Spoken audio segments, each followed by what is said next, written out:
O senhor chegou aqui no dia 12 ou o senhor saiu do estado do Pará no dia 12? Eu, como investigado, vou manter o direito de permanecer calado. Precisamos entender se esse é um silêncio restrito, inclusive a perguntas básicas. A pergunta que se faz, por exemplo, e aí foi a primeira pergunta que eu fiz, acerca do dia que chegou em Brasília, ou do dia que saiu do Pará, não me parece claramente algo que possa incriminá-lo. E a decisão do Supremo Tribunal Federal é clara, é responder perguntas que o incriminem.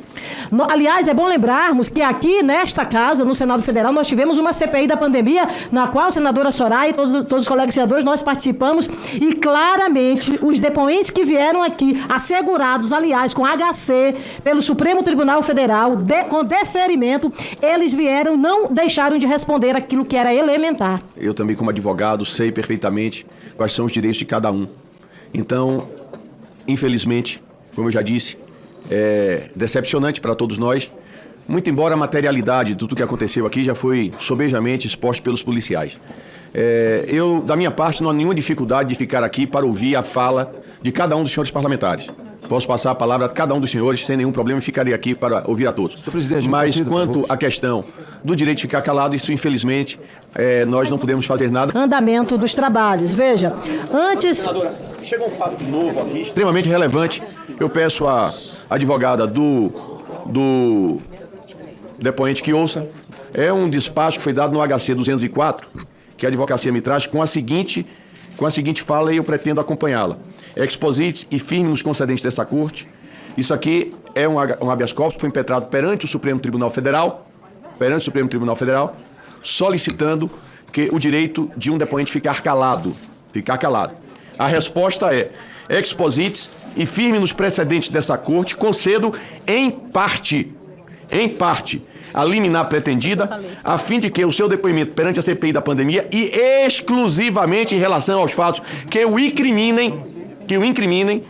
Eu exijo respeito a mim nesta casa, porque eu não admito expor as informações neste colegiado, ser questionada e, de repente, ser aceita por um homem que vem e fale do seu lado, presidente.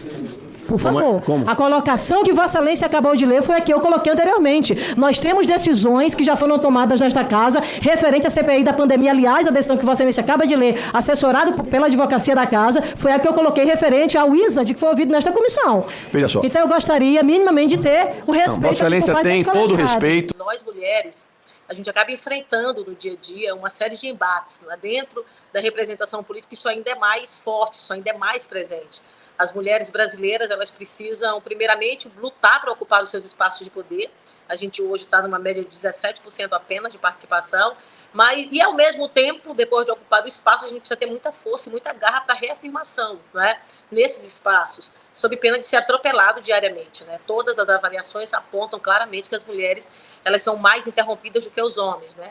Essa semana nós iniciamos um interruptômetro. Inclusive, na semana que vem, eu vou dar já a primeira parcial.